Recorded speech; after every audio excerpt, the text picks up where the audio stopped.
జగన్మోహన్ రెడ్డి గారు ఇవాళకి మీరు సంవత్సర కాలం అయింది సీఎం అయ్యి మీరు పరిపాలన మొదలుపెట్టి. కాకపోతే ఏదో సంవత్సరం కాలంలో ఏదో ఉద్ధరించేసాము, ఏదో చేసేసాము, డెవలప్మెంట్లు అయిపోయినాయి, మేము చాలా అన్ని పథకాలు అమలు చేసేస్తున్నాము అది ఇది అని చెప్పి మీరు సంబరాలు చేసుకుంటున్నారు.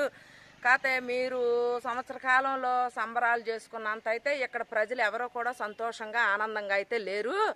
మా మంగళగిరి నియోజకవర్గంలో ఎమ్మెల్యే గారు 2 సార్లు ఎమ్మెల్యే అయ్యి కూడా గతం 5 సంవత్సరాల్లో కూడా ఆయన ఎమ్మెల్యేగా అయ్యుండి ఇక్కడ ప్రజలకి చేసింది ఏమీ లేదు. ఇక్కడ పరిపాలనకే పట్టం కట్టి ఆయన కష్టపడి పరిపాలన కోసం పోరాడి చేసింది ఏమీ లేదు.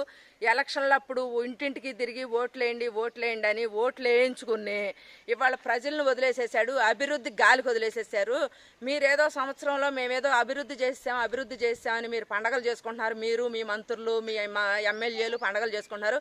కాకపోతే మీరు పండగలు చేసుకున్నంతగా అయితే ప్రతి ఒక్క నియోజకవర్గంలో కూడా ఎవరో సంతోషంగా లేరు. ఏ పేదవాడు కూడా సంతోషంగా లేరు.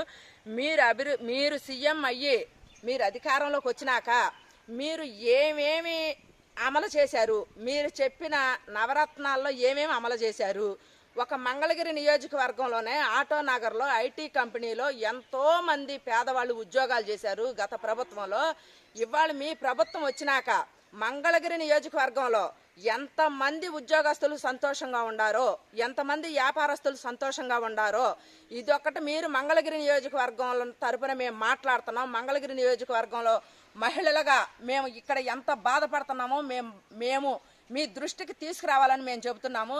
కాకపోతే ఇలాంటి సమస్యలన్నీ మేము మీకు వివరిస్తుంటే మీరు చేసేది ఏంటి పలానా గ్రామంలో ఇలా మాట్లాడారు, ఇలా మా దృష్టికి వచ్చింది అని మీరు దాని మీద దృష్టి పెట్టుకోకుండా ఎవరైనా మాట్లాడిన వాళ్ళ మీద కేసులు పెట్టడమో, అక్రమంగా కేసులు పెట్టడమో, మీరు ఎవరెవరో ఏ గ్రామాలలో నన్ను విమర్శించారు, ఏ గ్రామాలలో వైసీపీని విమర్శిస్తున్నారని అధికారులకు చెప్పి వాళ్ళని ఎక్కడుండా సరే ఏ మూలుండా సరే తీసుకొచ్చి కేసులు పెట్టండి అని చెప్తున్నారు. దాని మీద ఉండా శ్రద్ధ మీకు ఏమైనా అభివృద్ధి చేసే వాటి మీద కానీ నియోజకవర్గంలో ఏమి ఇబ్బందులు ఉండయే, మనం ఇచ్చిన పథకాలు వాళ్ళకి అందుతున్నాయా లేదా, నేను నవరత్నాల్లో చెప్పినవన్నీ వాళ్ళు అమలు అవుతున్నాయా లేదా అనే దాని మీద మీకు దృష్టి లేదు. మీ ఎమ్మెల్యేలకు దృష్టి లేదు. ఆర్కే గారు మొన్న కూడా గెలిచారు. ఇప్పుడు అధికారంలో ఉందో మీరే. ఇప్పుడు అధికారంలో ఉండి గత 5 సంవత్సరాల్లోనూ మీరు ఆర్కే గారు గెలిచి మాకు మంగళగిరి నియోజకవర్గ ప్రజలకు చేసింది ఏమీ లేదు. ఇప్పుడు మీరు అధికారంలో ఉండి ఆయన గెలిచి నేనేదో చేస్తా అధికారంలోకి వస్తే ఈ ఒక్క అవకాశం నన్ను గెలిపించండి, మీకు ఏ బాధలో ఉండవో, జగనన్న సీఎం అయితే మిమ్మల్ని నేను అన్ని ఆర్థికంగా కూడా నేను ఆదుకుంటాను చేస్తానని చెప్పింది ఆర్కే గారు. ఇవాళ కరోనా వచ్చి ఇంతమంది అల్లాడిపోతుంటే బయటికి రావట్లే. అసలు ఆయన మంగళగిరిలో ఉండారో లేదో కూడా తెలియట్లా. ఇవాళ కరోనా వచ్చి ఎంతోమంది వచ్చి స్వచ్ఛంద సంస్థలు వచ్చి మంగళగిరి గ్రామంలో ఎంతోమందికి భోజనాలు పెట్టి పేదలను ఆదుకుంటుంటే ఆర్కే గారు ఎలక్షన్ల ముందు 4 రూపాయలకి భోజనాలు పెట్టి ఉచితంగా కూరగాయలు ఇచ్చిన మనిషి ఇవాళ కరోనాలో ఆదుకోవటం లేదు. ఇవాళ ఏమైపోయాడు? ఎలక్షన్ల ముందు పెట్టిన భోజనాలు అంటే ఓట్ల కోసం పెట్టారా? అదేనా మీరు ప్రజల్ని ఆదుకుంది? అదేనా మీరు ప్రజల మీద దృష్టి పెట్టింది? అభివృద్ధి లేదు, అభివృద్ధి కుంటుపడిపోయింది. ఎస్ఆర్ఎం కాలేజీ కూడా ఎవరు అప్పుడు ఎంతో మంది స్టూడెంట్స్ వచ్చి ఎంతో మంది కూలీలు కూడా ఉద్యోగాలు చేసుకునే వాళ్ళు కూడా ఆనందంగా బతికారు. కాకపోతే వాళ్ళ ఏ ఒక్క సామాజిక వర్గం కూడా సీఎం గారు మేము మీ దృష్టికి తెస్తున్నాం, వేరేగా కాదు, మీరు మాట్లాడుతున్నారంటే ప్రతిపక్ష పార్టీ వాళ్ళు మాట్లాడుతున్నారు అని చెప్పి మీరు ఒక దుష్ట ప్రచారం చేస్తున్నారు. కానీ ప్రతిపక్ష వాళ్ళు మాట్లాడే వాటిని కూడా మీరు తీసుకోండి. మీరు దృష్టిలో పెట్టి ఎందుకు మాట్లాడుతున్నారా అని కూడా మీరు దృష్టిలో పెట్టి వాళ్ళ ప్రజల గురించి ఆలోచించండి, పరిపాలన గురించి ఆలోచించండి. మీకు ఓట్లు వేసిన వాళ్ళు కూడా నియోజకవర్గంలో మంగళగిరి నియోజకవర్గంలో మీకు ఓట్లు వేసిన వాళ్ళు ఎంతో మంది మేము గ్రామాల్లో తిరుగుతుంటే మాతో చెప్తున్నారు, మీరు ఓడిపోయి మీరు బాధపడతలా, గెలిచి మా ప్రభుత్వం అధికారంలో ఉండి కూడా మాకు ఏ పనులు అవట్లా, మమ్మల్ని ఎవరో పట్టించుకోవట్లా, అభివృద్ధి లేదు, ఎంతో ఇబ్బందులు పడిపోతున్నాం అని మీకు ఓట్లు వేసిన వాళ్ళు కూడా మీ పార్టీని తిడుతున్నారు సార్.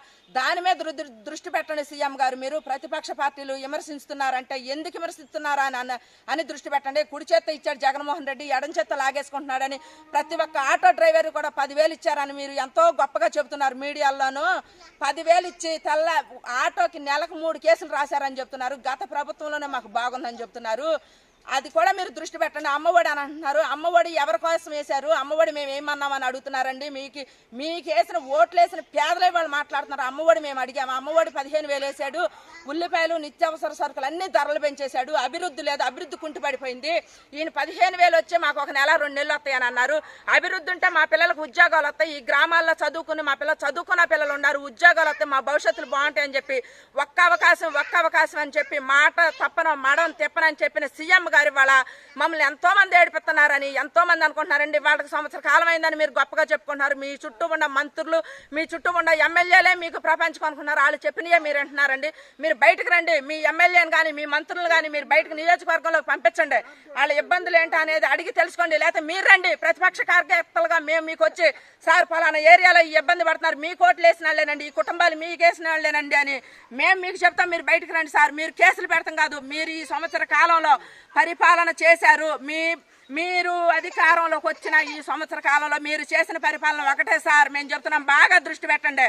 పేదవాడిని హింసించటం, ప్రతిపక్ష పార్టీని కార్యకర్తలు మాట్లాడితే వాళ్ళ మీద కేసులు పెడతాం. మీరు రంగులేసుకోవటం తప్ప మన ప్రభుత్వం గవర్నమెంట్ బిల్డింగులకు మీరు రంగులేసి పరిపాలనే తప్ప మీరు ప్రజలకు పనికొచ్చేది కానీ చదువుకున్న స్టూడెంట్కి ఉపయోగపడేది ఒక్కటి కూడా చేయలే. వచ్చిన కంపెనీలు కూడా వెనక్కి వెళ్ళిపోయినాయి. రాజధాని ఏదో డెవలప్ చేస్తానన్నారు, రాజధాని కుంటుపడిపోయింది. పోలవరం ఏదో చేస్తామని చెప్పారు, అవాకులు చవాకులు వెళ్ళారు మీ మంత్రి అనిల్ కుమార్ గారు. ఇవాళ పోలవరం కూడా కుంటుపడిపోయింది. గత ప్రభుత్వంలో చంద్రబాబు నాయుడు గారు భూములు సేకరించడానికే 2 సంవత్సరాలు పట్టింది రాజధాని కోసం. విడిపోయి తెలంగాణ ఆంధ్రప్రదేశ్ విడిపోయి చంద్రబాబు నాయుడు గారు చెట్టు కిందకు వచ్చి 2 సంవత్సరాలు భూములు సేకరించారు. 3 సంవత్సరాల్లో కొండంక చూసే భవనాలు నిర్మించారు, హైకోర్టులు నిర్మించారు. ఇవాళ మీరు సంవత్సర కాలంలో ఒక ఇటుకేశారా, ఎక్కడైనా ఒక శంకుస్థాపన చేశారా? కానీ మీరు అవన్నీ గుర్తుపెట్టుకోండి. మాట్లాడిన వాళ్ళ మీద కేసులు పెడతాం కాదు సార్. అన్నా క్యాంటీన్లు మూసేశారు. ఎవరైనా చచ్చిపోతే చంద్రన్న బీమా 5 లక్షలు వచ్చేది, ఇవాళ బీమాలు తీసేశారు. మీరు ఉండా పథకాలు తీసేశారు. ఏదో మన నవరత్నాలు అన్నారు, నవరత్నాల్లో మీరు ఏం అమలు చేశారు? డ్వాక్రా గ్రూపులకి, పేద మహిళకు, ప్రతి ఒక్క మహిళకి కూడా నేను వడ్డీ లేని రుణం ఇస్తానన్నారు. ఇవాళ ఏమిచ్చారు? మీరు ఇచ్చిన 12,000 18,000 వడ్డీలు కూడా లోన్లో వేసుకున్నారు. ఇవాళ ఈ కష్టకాలంలో మేము గ్రూపుల్లో లోన్లు కట్టలేని పరిస్థితి, ప్రతి ఒక్క మహిళ కూడా బ్యాంకు వాళ్ళు ఫోన్లు చేస్తున్నారు. మీరు వడ్డీలు వేశారు, దేనికేశారు? మీరు పేద మహిళల మీద, డ్వాక్రా గ్రూపుల మీద ప్రేమ ఉంటే పొదుపులో అయిపోయారా మీరు? లేకపోతే ఏ ఒక్క సభ్యురాలు అకౌంట్లో, పర్సనల్ అకౌంట్లో బాబు గారు అప్పుడు ఇచ్చారు, పసుపు కుంకుమ కింద గత ప్రభుత్వంలో ఇచ్చారంటే ఏ ఒక్క మహిళ పర్సనల్ అకౌంట్లో వేశారు. ఇవాళ మీరేం చేశారంటే డ్వాక్రా గ్రూపులకు ఇచ్చామని మీరు డబ్బాలు కొట్టుకుంటున్నారు. ఏమిచ్చారు? మీరు లోన్ అకౌంట్లో వేశారు. బ్యాంకు వాళ్ళు మమ్మల్ని తీసుకొని వస్తారా? ఈ కష్టకాలంలో, ఈ కరోనాలో మేము డ్వాక్రాలు కట్టలేకపోయాము. బ్యాంకు వాళ్ళు ఏమంటున్నారు? మీ లోన్లు కట్టాలా, డబ్బులు తీయడానికి వీల్లేదు అంటున్నారు. మీరు ఇచ్చినట్టు పేద ప్రజల కోసం ఏదో నేను పోరాడుతున్నాను, పేద ప్రజలకు ఏదో చేస్తున్నాను అంటున్నారు. మీరు చాలా తెలివిగా చేస్తున్నారు సీఎం గారు. జనాలు అంత అమాయకులు కాదు, అంత పిచ్చివాళ్ళు కాదు. మీరు తెలుసుకోండి. ఇవాళ లోన్లో వేశారు మీరు. ప్రతి ఒక్క మహిళ అంటుంది మాకేదో డ్వాక్రా గురించి మంచి పని చేస్తాడు, మీకు ఇంకా లోన్లు వస్తాయి, మీకు వడ్డీ లేని రుణం ఇస్తాను అన్నాడు అని చెప్పి ప్రతి ఒక్క మహిళ కూడా మేము ఆశపడి వేసాము. ఇవాళ జగన్మోహన్ రెడ్డి గారు ఎంత తెలివిగా చేశాడని అంటున్నారు. వైన్స్ ముందు పెంచేశారు. మీ వల్ల మీరు సంవత్సర కాలంలో మీరు అభివృద్ధి చేశాను అని అనుకుంటున్నారు సీఎం గారు. మీరు రండి బయటికి, మేము చూపిస్తాము ఏ గ్రామంలో అభివృద్ధి అయిందా, ఏ గ్రామంలో పేదవాళ్ళు ఎలా ఇబ్బందులు పడుతున్నారా, మీ వల్ల ఎంతమంది ఇబ్బందులు పాలైపోయారో మీరు రండి, బయటికి రండి. నిన్న కూడా ఆటో డ్రైవర్ అంటున్నాడు, ఏంటండి ఇచ్చింది కుడి చేత్త ఇచ్చాడు, ఎడం చేత్త లాగేసుకున్నాడు అని అంటున్నారు. అండి గత రోజులు కాదండి, పేదవాళ్ళు పిచ్చాళ్ళు కాదు. ప్రతి ఒక్క సభ్యులు కూడా, ప్రతి ఒక్క ఇంటిలో కూడా 4-3 టీవీలు ఉంటున్నాయి. ప్రతి ఒక్కరు కూడా టీవీ చూస్తున్నారు. తెలియని వాళ్ళకు కూడా తెలుస్తుంది మీ పరిపాలన ఏంటో. మీకంతా ఇప్పుడు కోర్టుల్లో కూడా మీకు 60 కేసులు 70 కేసులు మొట్టికాయలు వేసినాయి. మీ రంగుల మీద ప్రతిపక్ష పార్టీని విమర్శించడానికే మీరు ఈ సంవత్సర కాలం అంతా కూడా మీరు దృష్టి సాధించారు సీఎం గారు. ఇప్పుడు కానీ జగన్మోహన్ రెడ్డి గారు, విజయసాయి రెడ్డి గారు ఏమన్నారు? సునకాలం తీసుకెళ్లి కుర్చీల మీద కూర్చోబెడితే ఇలాగే చేస్తే, సింహాసనం మీద కూర్చోబెడితే ఇలాగే చేస్తే అన్నారు. నిజంగానే పిచ్చి అమాయకులు మీకు ఓట్లేసి 151 సీటు తెచ్చి మిమ్మల్ని సింహాసనం మీద కూర్చోబెట్టిందని వాళ్ళు ఈ అమాయకుల్ని ఓట్లేసి మీకు అధికారాన్ని కట్టబెట్టినందుకు ఇవాళ అభివృద్ధి కుంటుపడిపోయింది. మరో బీహార్ కన్నా దివాళా తీసిపోయింది. ఎంతో కలకలలాడేది అమరావతి, కళ్యాణ మండపం లాగా ఉండేది, రేత్రి వెళ్తుంట లైటింగ్. అది ఇవాళ ఏమైపోయిందండి? నిర్మోహం, అసలు కళలేని శ్మశానం లాగా అయిపోయింది అమరావతి. సీఎం గారు మీరు గతంలో కూడా చూశారు, మీ ఎమ్మెల్యేలు చూశారు, మీ మంత్రులు చూశారు.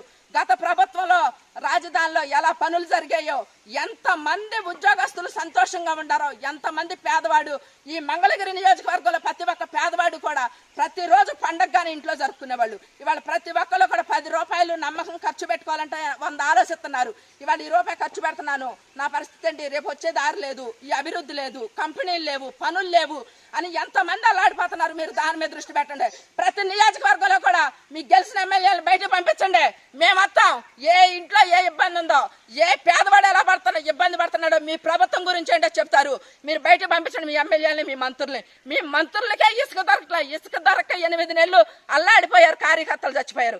ఏంటండి మీరు అభివృద్ధి చేసింది? అభివృద్ధి అనేది మీరు మీ పరిపాలనలో అభివృద్ధి అనేది జరగలా. మీరు రంగులు వేసుకోవటానికే ఈ సంవత్సర కాలం సరిపోయింది సీఎం గారు. ఇప్పటికైనా మీరు ఏ నియోజకవర్గంలో ఏముంది, నేనేం అభివృద్ధి చేశానా అనేదే మీరు దృష్టి పెట్టండి. మిమ్మల్ని తీసుకెళ్లి సింహాసనం మీద కూర్చోబెట్టాం. సునక ఆనందం మీరు పొందుతున్నారు. పేదవాళ్ళు కానీ ఏ మధ్య తరగతి కుటుంబాలు కూడా ఆనందం సంతోషంతో లేదు. ఈ సంవత్సర కాలం ఒక సామాజిక వర్గం మీదే పడ్డారు మీరు. కాబట్టి ఇవన్నీ తీసేసి పక్కన పెట్టండి మా సీఎం గారు. ఇప్పటికైనా మీరు సంవత్సర కాలం వెళ్ళిపోయింది. ఈ 2వ సంవత్సరంలో కూడా ప్రతి ఒక్క కుటుంబం గురించి, అభివృద్ధి గురించి, ప్రతి ఒక్క నియోజకవర్గంలో కూడా ఏమి ఇబ్బంది ఉందనేది మీరు దృష్టి పెట్టి ఇప్పటికైనా పరిపాలన మంచిగా చేయండి. మీరు పేదవాడి పక్షాన్ని నిలబడండి. పొద్దున్నే వెళ్ళిపోతే సాయంత్రం 4-5 ఇచ్చేవాళ్ళు పేదవాళ్ళు పనులు చేసుకుని ఇవాళ ఇళ్లలో కూర్చుని తినటానికి లేక పెళ్ళాం బిడ్డలను కూడా బతికించుకోలేని పరిస్థితుల్లో ఉన్నారు. ఎలా బతుకుతాం ఒక్క అవకాశం అని జగన్ గారిని నమ్మి ఓట్లెత్తే ఇవాళ పతనం అయిపోయాం, సర్వనాశనం అయిపోయామని ప్రతి ఒక్క ఉద్యోగస్తుడు ఏడుతున్నాడు. ప్రతి ఒక్క పని చేసుకునే వాళ్ళు ఏడుతున్నాడు. ప్రతి ఒక్క వ్యాపారస్తుడు ఏడుతున్నాడు. మంగళగిరి నియోజకవర్గం ఎంతో కళకళలాడుతూ ఉండేది. ఇవాళ ఆ కళ అనేది లేదు. ప్రతి ఒక్కళ్ళు బయటికి వెళ్ళాలన్నా కూడా ఇవాళ బయటికి వెళ్తే 100 రూపాయలు అయిపోతాయి. ఈ 100 రూపాయలు వచ్చే దారి లేదు మనకి అని వాళ్ళు ప్రతి ఒక్కళ్ళు ఆలోచిస్తున్నారు. సీఎం గారు మీరేదో అభివృద్ధి చేశానంటున్నారు. మీరు అభివృద్ధి అయితే చేయలే సార్. మీరు ఇప్పటికైనా బయటికి రండి. మీ నియోజకవర్గంలో ఎమ్మెల్యేలు బయటికి రమ్మనండి. ఆర్కే గారు చేశాడు. ఆర్కే గారు గెలిచి ఏం చేశాడు? కర్రకట్ట గురించి, చంద్రబాబు నాయుడు గారి ఇంటి గురించి కేసులు పెడతామో ప్రజావేదికను కూల్చేయడానికే సరిపోయింది మీకు ఈ సంవత్సర కాలము. ఇవాళ ఆర్కే గారు ఏమైపోయాడు? ఈ కరోనా అనే మహమ్మారి ఈ ఇబ్బందుల్లో కూడా పేదవాడి పక్షాన వాళ్ళ ఇంటింటికి తిరిగి దండం పెట్టి చేతులు పట్టుకుని నేను ఉండాలి మీకు అని చెప్పాడు. ఇవాళ ఆర్కే గారు ఏమైపోయాడు? అసలు ఉండాడా లేదు ఆర్కే గారు? ఇప్పుడు బయటికి రావాలి. ప్రతి నియోజకవర్గంలో కూడా తిరగమనండి. అభివృద్ధి లేదు. మీరంతా కూడా ఒక శూన్యం. మీరు రూమ్ లో నుంచి బయటికి రారు. మీ చుట్టూ ఉన్న మంత్రులు వాళ్ళు చెప్పినయే మీరు వింటున్నారు. అది కాదు సార్. మీరు ఇప్పటికైనా మీ ఆలోచనలు మార్చండి. మీ చుట్టూ ఉన్న నాయకుల మాటలు కాదు. మీరు బయటికి రండి. అధికారం మీది, పార్టీ మీది, అధ్యక్షుడు మీరు బయటకు వచ్చి మీ పార్టీ మళ్ళా ఒకవేళ అధికారంలో ఉండాలి, నా పార్టీకి మంచి పేరు రావాలి, నేను మంచి ముఖ్యమంత్రిని అనిపించుకుంటానని 6 నెలల్లోనని మీరు ప్రమాణ స్వీకారం చేసి చెప్పారు. 6 నెలల్లో కాదు, సంవత్సరం అయినా కూడా మీరు మంచి ముఖ్యమంత్రి అనే పేరు వాళ్ళకి మీకు రాలా. తుగ్గలక్క ముఖ్యమంత్రి, తుగ్గలక్క పాలన అంటున్నారు. ఇది అనిపించుకోవటం మీకు మంచిదిగా సార్. ప్రతి ఒక్క పేదవాడి గురించి ఆలోచించండి. మీరు రండి బయటికి, మీ ఎమ్మెల్యేలను రప్పించండి. ప్రతి ఒక్కరికి కూడా సంతోషంగా ఉంచండి. కాకపోతే మేము ఒకటే చెప్తున్నాం, మేము ఉండ వాస్తవాలు మాట్లాడుతున్నాం సార్. మీరు మా మీద కేసులు పెట్టొద్దు. కేసులు పెట్టినా మేము భయపడేది లేదు. ఎన్ని కేసులైనా పెట్టండి. ప్రతి ఒక్క మహిళ నీకు ఓట్లు వేసిన వాళ్ళు కూడా అంటున్నారు, ఎందుకు ఇలా అడిగితే నిజాయితీగా మాట్లాడితే ఉండ వాస్తవాలు మాట్లాడితే కేసులు పెడుతున్నారని. మీ కోట్లు వేసిన వాళ్ళు కూడా మాకు ఇప్పుడు సపోర్ట్గా ఉంటున్నారు. మీ నాయకులు కూడా మిమ్మల్ని తిడుతున్నారు. మీ కోటేసిన కార్యకర్తలు కూడా మిమ్మల్ని తిడుతున్నారు. మీరు బయటికి రండి, మేము తీసుకెళ్తాం, మేము వినిపిస్తాం మీకు సార్. ఇప్పటికైనా సరే మీరు మనసు మార్చండి. కేసులు మానేయండి. ప్రతిపక్ష పార్టీని తిట్టడం మానేయండి. మీరు రంగులేయటం ఆపేసండి. రంగులేయటానికి ఎన్నో వేల కోట్లు మీరు దుర్వినియోగం చేస్తున్నారు. ఆ డబ్బంతా పేదవాడి గురించి, మీరు పేదవాడి కరోనాలో ఎంతో ఇబ్బందులు పడుతున్నారు. వాటి గురించి మీరు ఖర్చు పెట్టండి. ఎవరు ఏమనరు. ఆ డబ్బంతా మాది, మా ప్రజల డబ్బు. మాకు ఉపయోగం లేకోకుండా మీకు అధికారం ఇచ్చినందుకు మీ పార్టీ రంగులేసుకుని మీరు ఇలా దుర్వినియోగం చేస్తున్నారు. పేదవాడు, ప్రతి ఒక్క పేదవాడు కూడా కన్నీరు గార్చి బతుకుతున్నాడు. సంతోషంగా ఎవడో బతకట్లా. గత 5 సంవత్సరాల్లో సంతోషంగా బతికినాడు.